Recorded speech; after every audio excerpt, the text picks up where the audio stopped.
E aí, gente, vamos aí para o nosso último slide, né, sobre esse mini curso aí de formação da Bíblia. E nesse slide a gente vai falar sobre a formação do Velho e do Antigo. Tem uma ideia, né? Já falamos sobre as línguas originais, né, o grego e o hebraico. Falamos sobre as formas de interpretação. Falamos sobre a inspiração do texto bíblico, né? O texto bíblico é um texto inspirado por Deus. Mas Deus usou homens dentro de uma cultura, de uma época, né, com seu conhecimento de mundo, e tudo isso ajudou a termos o texto que nós temos hoje, né, o texto bíblico aí que nós temos e usamos, e nossa tarefa é estudar ele da melhor maneira possível para podermos pregar de maneira adequada, né, a todos aqueles que estão aí ao nosso redor. Então, vou compartilhar aí o terceiro slide que a gente tem aí, e a gente vai conversar um pouco sobre a formação, então, do texto bíblico, né? A formação do cânon. Cânon é um termo que é usado para falar sobre a Bíblia, né? Seria aí uma régua, né? Uma linha, né? Algo que nos ajuda a seguir. Então, por isso o nome aí de cânon bíblico, né? Então, o Velho Testamento, de maneira assim, bem introdutória, tá, gente? Esse bate-papo é uma introdução da introdução da introdução. Nos seminários, a gente tem cursos de formação aí a história, a introdução bíblica, que é pelo menos um semestre, né? Com leitura, bastante leitura, né? A gente sabe que leitura é fundamental, né? Não só leitura da Bíblia, mas de livros que nos ajudem a estudar. Então, de maneira bem introdutória que a gente tem falado aí, conversado. Mas isso já te ajuda a entender algumas coisas, né? Por exemplo, você vai pregar no Antigo Testamento, aí quer saber uma palavra, tenta buscar essa palavra no hebraico, tenta buscar essa palavra no grego, né? Existem sites na internet que te ajudam a isso. Tem um site que é o Bible Hub, deixa eu até ver aqui se eu consigo acessar ele para te mostrar. E aí, com esse site, você vê lá a tradução do texto em hebraico, né, o texto em grego, e isso vai te ajudar, né? São ferramentas aí boas para a gente, né? Nós que somos cristãos, entender isso. Então, Bible Hub, você digita aqui, ó, não sei o endereço dele, digita no Google aí Bible Hub, igual eu estou digitando aqui, ele vai aparecer para você, ó, apareceu aqui, ó, Bíblia interlinear, que aí vem o texto em grego ou hebraico, e embaixo vem a tradução. No caso aqui, esse está em inglês. Mas se você não souber inglês, não souber ler inglês, é só pegar a frase, pega o versículo, joga lá no Google mesmo, e o Google mesmo traduz, né? Então, isso aí também já é uma ferramenta boa para a gente hoje com a internet. Você que tem acesso à internet, tem bastante material aí para trabalhar. Então, aqui, ó, Gênesis, daqui, ó, Gênesis 1, eu vou botar lá do Novo Testamento para a gente ter uma ideia, né? Ó, Mateus, capítulo 1.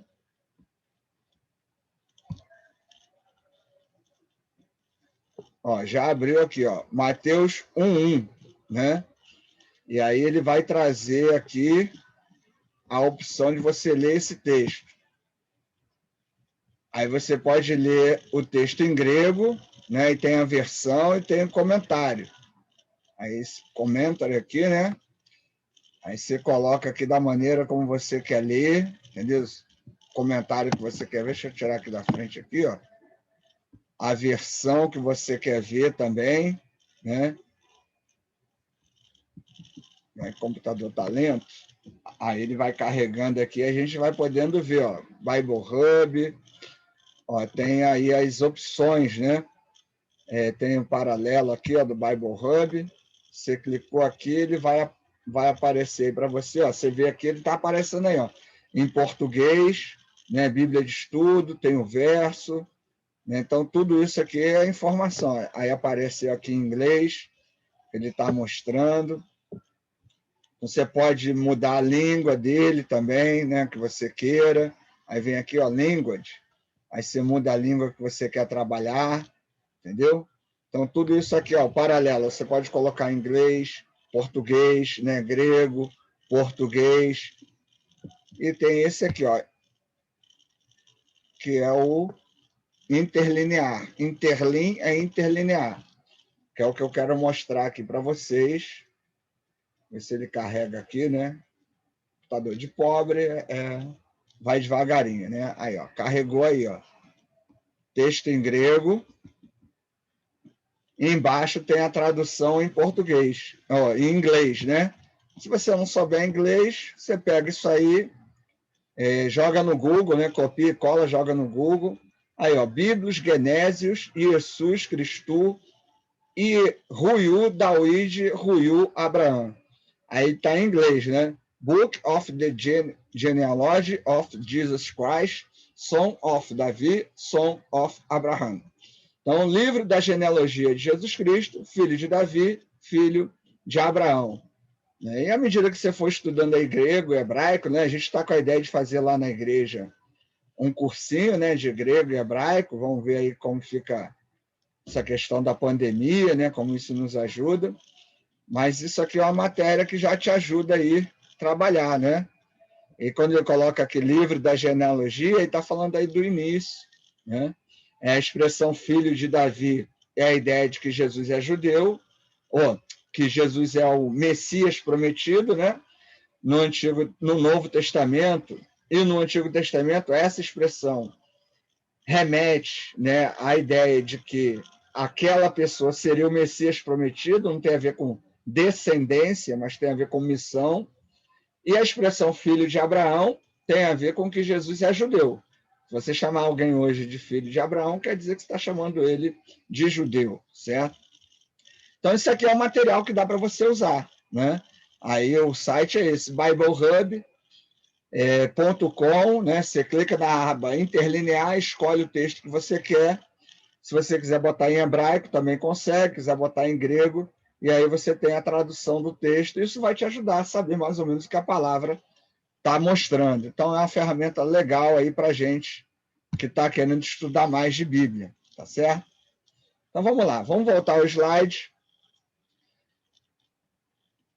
Deixa eu botar aqui o slide para a gente ir aí para o nosso último estudo, última conversa aí sobre o processo de formação da Bíblia, né? Vou botar aqui. Então, vamos lá. Falando aí, ó. Formação do cânon, né? O Velho Testamento. Em 170, o bispo Mileto faz a primeira tentativa de um cânon, Omite Esther, Lamentações. Talvez fosse um livro com Jeremias. E Neemias, que era um livro com Esdras, né? Acrescentou Sabedoria de Salomão, Orígenes, foi morto em 254, aceitou o testemunho de José e incluiu a Epístola de Jeremias, que foi escrita em hebraico. O que temos como cânon do Velho Testamento foi aceito por longo tempo pela cristandade como um todo. A Bíblia protestante segue exatamente o cânon judaico. Não é a Bíblia protestante que tem livros a menos. A Bíblia católica é que tem livros a mais. Isso aí a gente já conversou nos outros slides, né? Falamos aí do movimento da Contra-Reforma, onde a Igreja Católica acrescenta mais livros para poder combater o recém-movimento separatista que foi a Reforma Protestante, certo? Então, aí uma pequena ideia, né? Sobre o Novo Testamento, nós temos aí, ó, a Bíblia dos primeiros cristãos era o Velho Testamento, né? No Novo Testamento, quando ouvimos falar sobre o termo Escrituras, geralmente eles estão falando do Velho Testamento. Por quê? Porque na época de Paulo não tinha Bíblia. Na época de João não tinha Bíblia. Na época de Jesus não tem a Bíblia da forma como nós conhecemos. Só tinha o Antigo Testamento, né? E a maioria dos apóstolos e a maioria dos cristãos na época de Paulo, eles conheciam o Velho Testamento em grego, que era a Septuaginta. Eu já falei para vocês que o Antigo Testamento foi escrito em hebraico, originalmente. Mas, por causa da dificuldade das pessoas entenderem o hebraico, que estava caindo em desuso, aí passaram a fazer um texto em aramaico. Também o aramaico é muito parecido com o hebraico. Então, isso gerou dificuldade. Então, criou-se um texto em grego do Antigo Testamento. Esse texto é chamado de Septuaginta. Então, raramente o Velho Testamento, em hebraico, era conhecido. À medida que a igreja crescia na era apostólica, ela começou a colecionar certos escritos, que por fim se tornaram o Novo Testamento. Foi considerado como sendo igualmente inspirado como as Escrituras.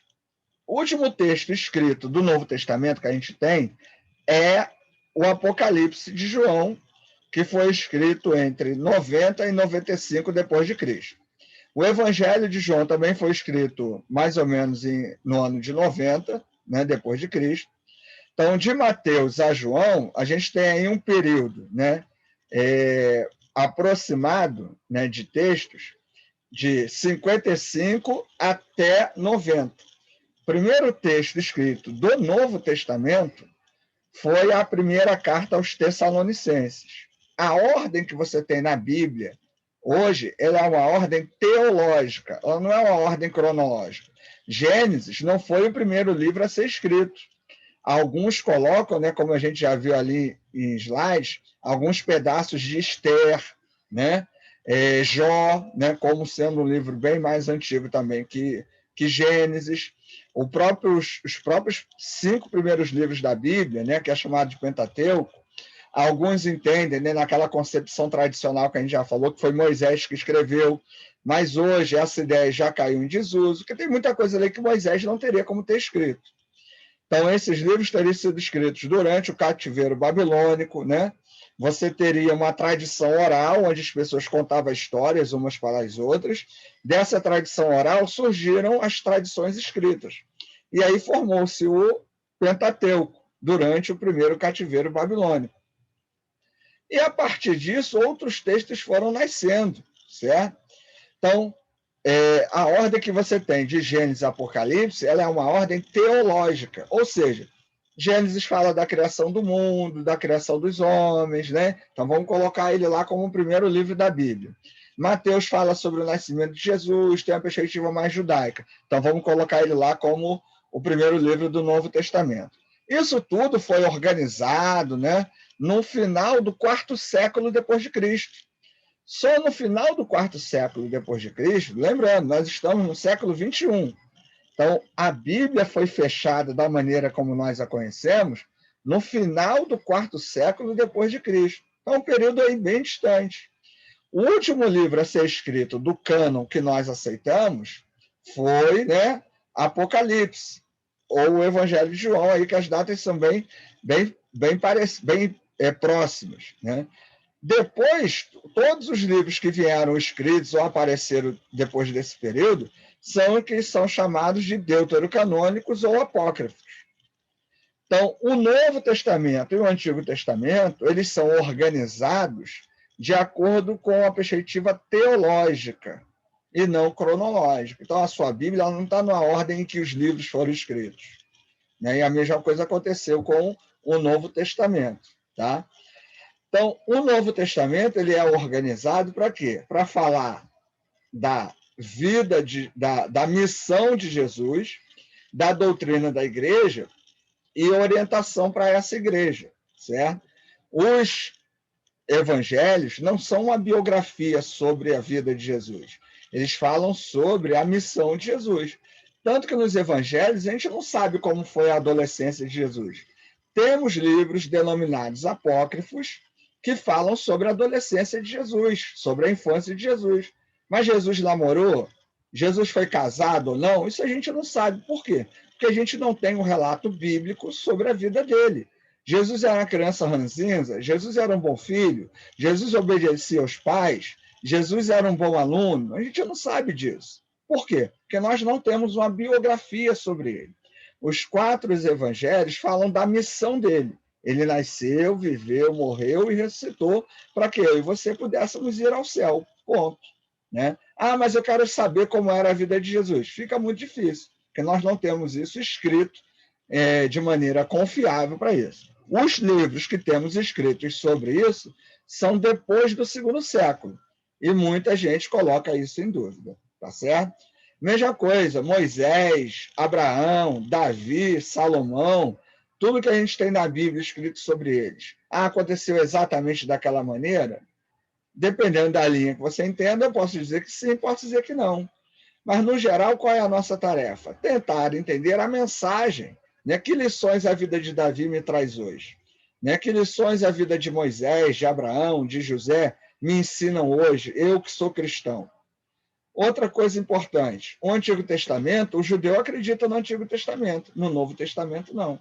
Nós somos cristãos, nosso livro doutrinário é o Novo Testamento, não o Antigo Testamento. Nós não guardamos o sábado, nós não guardamos as leis do Antigo Testamento, nós vivemos o Evangelho. O Evangelho é um livro de liberdade. Nós não temos dia sagrado, nós não temos adoração de festas. Muita igreja evangélica hoje está voltando ao judaísmo. Isso é o quê? Ignorância, heresia bíblica. Porque os próprios textos do Novo Testamento dizem que nós já passamos disso, nós não somos mais judeus. Né? Então é importante ter esse entendimento para que a gente não pregue e não viva besteira por aí. Né? Então vamos lá. Quando Paulo estava escrevendo suas cartas, ele não tinha consciência de que elas, posteriormente, iriam ser consideradas escritos sagrados. Ele e outros autores escreveram para suprir necessidades específicas dos primeiros leitores. Então, a igreja em Corinto estava com problema, Paulo vai e escreve para lá. A comunidade que o Evangelho de Mateus foi escrito queria saber mais sobre Jesus. Tinha muito judeu lá. Então, Mateus usa uma linguagem muito própria do judaísmo para falar sobre Jesus, que é o Salvador, que morreu para tirar o pecado do mundo. Para falar que Jesus é o Messias, que não é o Messias político, mas que o reino de Deus não é o reino aqui, é o reino na eternidade.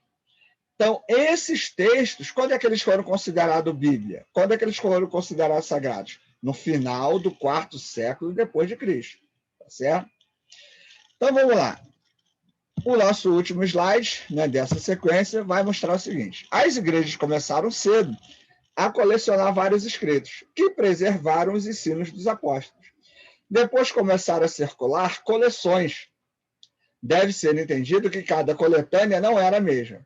Então, pensa o seguinte, a igreja em Roma, a igreja em Corinto, a igreja em Éfeso, cada uma delas tinha uma coleção de escritos do Antigo e do Novo Testamento. Textos que foram escritos até 90 e alguns até textos que foram escritos depois de 90. Por exemplo, tem um livro, que é esse aqui, ó, Pastor de Hermas. Estava com ele aqui agora mesmo. Agora perdi ele aqui. Não vai dar para mostrar aqui para vocês, mas é um texto que era usado por cristãos aí, né, depois de 90, que falava sobre um pastor que era casado, tinha família, que era de conhecimento de algumas comunidades. Tinha um livro sobre doutrina, que era chamado de Didaquê, né, que era o ensino dos apóstolos. Didaquê em grego tem a ver com a ideia de ensino, né? Então, esse texto também era usado para falar sobre como seria a ceia, como seria o culto, como seria, né, os batismos. Muitos desses livros foram surgindo após 90, né? E a igreja reuniu esses textos. No final do 4º século, pegou-se tudo isso, a igreja se juntou, o Império Romano, na época, era cristão, então o imperador lá e os seus bispos, né, e a maioria dos líderes religiosos da época reuniram e falaram, não, esse aqui serve, esse aqui não serve, vamos ficar com isso, vamos ficar com aquele. E aí surgiu a Bíblia como nós a conhecemos hoje. Tá? Então, aí tem uma informação aqui. Né? A primeira coletânea de livros, que pode ser propriamente referida como um esforço definido no sentido de um Novo Testamento, foi compilada pelo herege Marcião. Primeira tentativa no sentido de uma coletânea autorizada recebeu ímpeto através da obra de Marcião. Foi uma reação a essas coletâneas, feitas pelos grandes líderes hereges do 2º século, que as igrejas começaram a unir-se para definir que livros eram realmente autorizados e quais deveriam ser rejeitados como espúrios. Por quê? O Antigo Testamento estava sendo fechado, né? Mas a maioria da igreja concordava. O Novo Testamento ainda não. Mas começaram a surgir heresias, né? Principalmente no 2º século. gnosticismo, que defendia que o importante era o espírito, não era a carne, né? Outras heresias que alegavam que Jesus veio salvar todo mundo, né? Heresias que advogavam a ideia que Jesus não era carne, era só espírito, e coisas desse tipo. Então, muitos escritos defendiam coisas que a maioria dos cristãos não acreditava. Então, no quarto século, a maioria dos cristãos, dos líderes ali presentes, fecharam com esses livros que nós temos hoje. E aí surgiu a Bíblia que nós temos. Essa Bíblia que foi fechada, né, fechou-se ali o texto grego e o texto hebraico. Nós temos vários tipos de texto grego e hebraico. Por isso que nós temos várias Bíblias de várias maneiras. Por quê? O texto é escrito em grego. Aí vai alguém e copia aquele texto. Não tinha xerox na época, nem foto, né? Então alguém copiava, da cópia surgiu uma cópia, surgiu outra cópia, surgiu outra cópia. Você viu o alfabeto grego. Então, dependendo da época, o alfabeto ele era todo juntinho. Tem palavras que se repetem. Nós temos duas letras do alfabeto grego que elas podem ser confundidas. Por exemplo, aqui, ó, não sei se vai dar aí para você ver, tem o ômicron, que é esse Ozinho aqui, e o ômega, ou ômega. O ômicron eu leio como O, e o ômega, ou ômega, eu leio como O.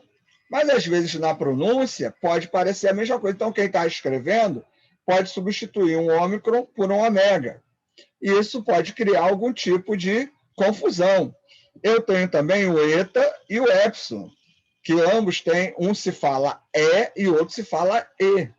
Então, esse tipo de confusão pode acontecer quando um copista estava ali passando um texto para o outro. Mesma coisa no texto hebraico, né? Eu falo re ou ret, né? Isso pode criar uma confusão na cópia. Então, isso geraram variantes. E essas variantes eram o quê? Eram os vários textos que nós tínhamos em grego e em hebraico que geraram coleções diferentes. E aí, quando você compra uma Bíblia, essa Bíblia ela escolheu uma coleção para poder traduzir a Bíblia para o português. Então, por isso que, às vezes, na igreja, a gente tem versões diferentes, porque foram coleções diferentes. Fora isso, tem as traduções. Eu posso pegar uma palavra e traduzir de um jeito, outro pode pegar a palavra e traduzir de outro. Isso também acontece. Então, nós temos questões de diferença de tradução, documental, né, a fonte, que foi do texto grego e texto hebraico, e as coleções que são usadas. Então, pregar, né, estudar, falar sobre o texto bíblico não é algo simples. Muita gente acha que é simplesmente chegar e falar assim, eu vou orar e Deus vai dizer o que eu preciso. Claro que é importante a oração, todos nós podemos pregar, ensinar e falar da Bíblia, né? Não é um atributo apenas para os estudados, de maneira nenhuma. Mas se você se dispõe a pregar, né, a ensinar a Bíblia, você tem que se dedicar a isso. Você não pode simplesmente fazer isso de qualquer maneira. Por quê? Porque para essa Bíblia em português ter chegado até nós, o processo é longo.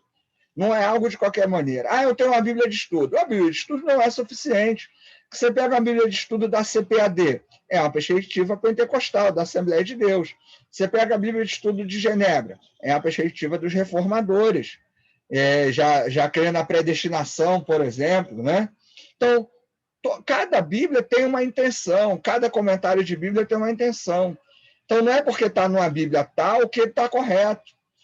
Mas fulano falou na televisão. Esses pregadores da televisão, gente, tem que tomar muito cuidado, porque a maioria fala muita besteira, a maioria está na televisão porque quer ganhar o seu dinheiro. Então, quando nós nos propomos a estudar a Bíblia, é necessário levar isso com seriedade, entendendo que esse processo de formação da Bíblia foi um processo longo, né?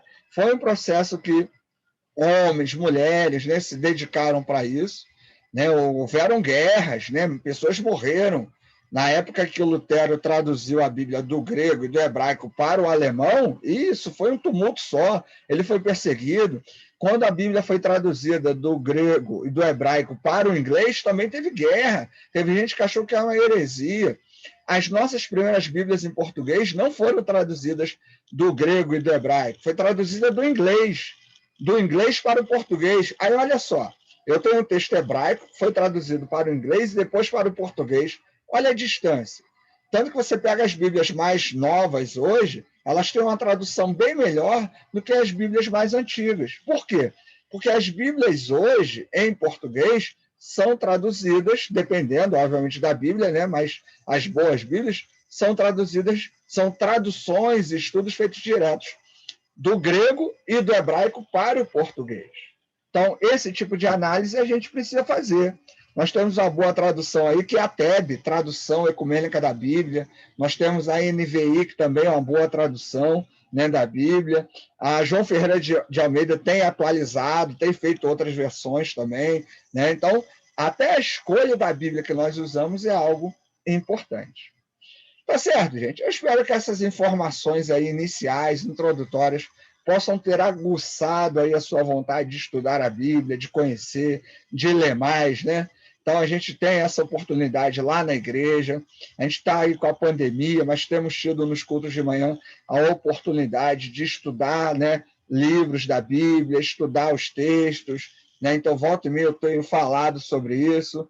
Então, meu desejo é que você possa ler mais, estudar mais, se dedicar mais ao conhecimento da Bíblia, porque com certeza isso só vai te ajudar, né, a lidar com a vida e entender os textos bíblicos da melhor maneira possível, certo?